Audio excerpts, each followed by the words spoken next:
भारत का संविधान में कि पंथीय और धार्मिक विविधता के बरकरार रखा जाने के कारण पंथ निरपेक्ष शब्द को जोड़ा गया। पंथ निरपेक्ष शब्द के बारे में जो उद्देश्य प्रस्तावना में जोड़ा गया है उसके बारे में आपको विस्तार पूर्वक बताने जा रहे हैं।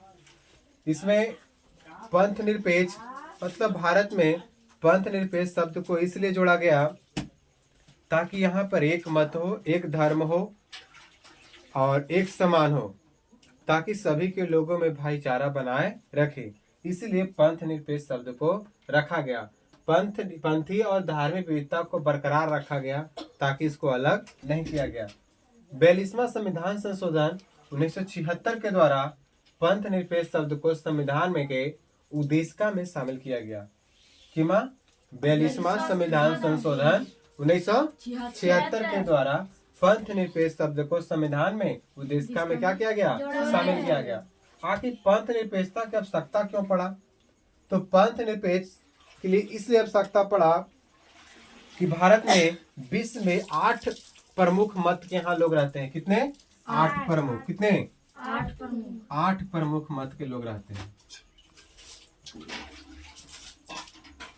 मत के लोग रहते हैं जिसमें कौन कौन है? हिंदू, इस्लाम, सिख, ईसाई, पारसी, बौद्ध, जैन, यहूदी। इस सभी धर्मों के लोग यहाँ पे निवास करते हैं। संविधान के जब निर्माण हो रहा था तो इनको सामने इस सब बड़ी एक बहुत बड़ा चुनौती था। जब संविधान निर्माण हो रहा था तो उस समय बहुत बड़ा एक चुनौती था कि यहाँ पे एक तरह से ऐसा माहौल किया जाए कि जातीय या मत के खिलाफ, पंथ के खिलाफ एक दूसरे में झगड़ा न हो, सभी को एक समान का दर्जा दिया जाए। तो उस समय इस सभी धर्मों को एक समान बनाए रखने के लिए यह सुनिश्चित किया गया कि यहाँ पे दूसरे मत, पंथ, धर्म को दबाया नहीं जाएगा। सभी धर्मों को एक समान परिस्थिति में रखा जाएगा। एक मत, एक पंथ, धर्म को मानने वाले लोग बहुमत में हो, ऐसा नहीं कि एक पंथ और एक मत मानने वाला बहुमत में ज्यादा हो तो उसी का बहुमत मिल जाए, ऐसा यहाँ पे नहीं। जब संविधान निर्माण होता इस तरह से सोचा गया। यहाँ पे इसलिए सुनिश्चित किया गया कि किसी भी मत या पंथ या धर्म को मनाने के लिए, किसी भी मत या पंथ या धर्म को मनाने के लिए आजादी दिया गया कि आप कोई भी धर्म या पंथ मत को मान सकते हैं। आपको आजादी है। क्या है? आजादी है। ऐसा दिया गया है। कहाँ? भारत के संविधान में ऐसा लिया गया। किसी भी व्यक्ति को आजादी, किसी को आजादी को छीना नहीं गया कि आप किसी भी धर्म को, किसी भी जाति से किसी धर्म को प्रचार कर सकते हैं और किसी भी धर्म को मान सकते हैं। यहाँ पे पूरी आजादी है। कई बार ऐसा देखा कि जिस धर्म के मनाने वाले परिवार में पैदा होते हैं, जिस धर्म को मानने वाले परिवार में पैदा होते हैं, तो उस मत पंथ में धर्म रीति रिवाज का कोई विरोध नहीं करता है। उसे नकारते हुए उस मत पंथ को अपना लेते हैं कि जिस धर्म में आप जन्म लिए हैं उसी धर्म को मान लेते हैं। ऐसा भी होता है कि जिस धर्म में जन्म लिए छोड़कर दूसरे धर्म को आप मान सकते हैं, आपको कोई रोक नहीं है। यहाँ पे भारत के संविधान में यह भी वर्णन किया गया है कि कोई राज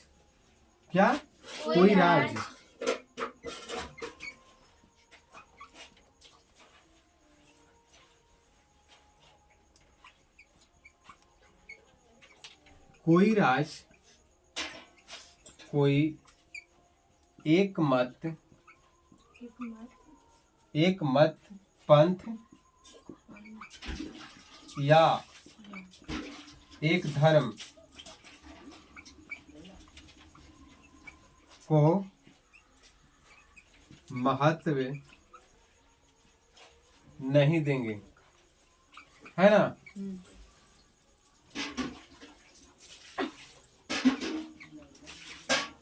क्या कहा गया कि कोई भी राज्य, कोई एक धर्म या एक मत, एक पंथ, एक धर्म को कोई महत्व नहीं देगा। मतलब ऐसा नहीं कि जैसे भारत में 28 राज्य है तो 28 राज्य में ऐसा नहीं कि कोई राज्य एक ऐसा है कि यहाँ एक ही धर्म माना जाएगा, एक ही पंथ के यहाँ लोग रहेंगे, ऐसा नहीं। यहाँ पे हर राज्य में न कोई मत न कोई पंथ का महत्व नहीं दिया गया। मतलब कि कानून, नियम और नीतियाँ किसी एक पंथ, एक धर्म के आधार पर नहीं बनाएगा। जो भी कानून बनाया गया, जो भी नीतियाँ लाया गया, वो सभी राज्यों के लिए एक समान रखा गया। हर राज्य, हर जिले के कोई एक अलग नहीं बनाया गया। इन्हीं के कारणों से भारतीय संविधान में पंथ निरपेक्ष मुख्य सिद्धांत को शामिल किया गया है। इसलिए पंथ निरपेक्ष की आवश्यकता पड़ा। जब भारत आजाद हो रहा था, थोड़ा सा पीछे हम जा रहे हैं, पिछले क्लास में आया जो कि भारत जब आजादी की बात हुआ तो 1929 में संविधान की बात रखा गया था। 1929 में जब लाहौर में अधिवेशन हो रहा था तो संविधान की बात हुआ। उसके बाद 1934 में संविधान सभा की बात हुआ। तो 1934 में जब संविधान सभा की बात हुआ था, कब? 1934 में संविधान सभा की मांग हुआ था। तो उसके बाद भारत ने मांग किया, उसमें स्वतंत्रता और बोलने आज़ादी चाहिए, स्वतंत्रता की आज़ादी और मत का व्यस्त, सार्वभौमिक व्यस्त मताधिकार का मांग किया। इस तरह से उसी समय 1939 में द्वितीय विश्व युद्ध शुरू हो रहा था, तो इस मांग को रखा गया। अंत में जाकर संविधान सभा को 1946 में पूर्ण किया गया। तो संविधान सभा का मांग 1934 से शुरू हो गया था। उसके बाद सबसे पहला बैठक कब हुआ था संविधान सभा को बनाने के लिए? 11 दिसंबर 1946 को। इसका वाचन काल कब तक चला था? जनवरी 1949 तक। जनवरी 1949 तक चला था। 26 नवंबर 1949 तक चला था। उसके बाद पूर्ण रूप से इस संविधान को कब लागू किया गया था? 26 जनवरी 1950 को। 26 जनवरी 1950 को पूर्ण रूप से क्या कर दिया गया था? लागू कर दिया गया था।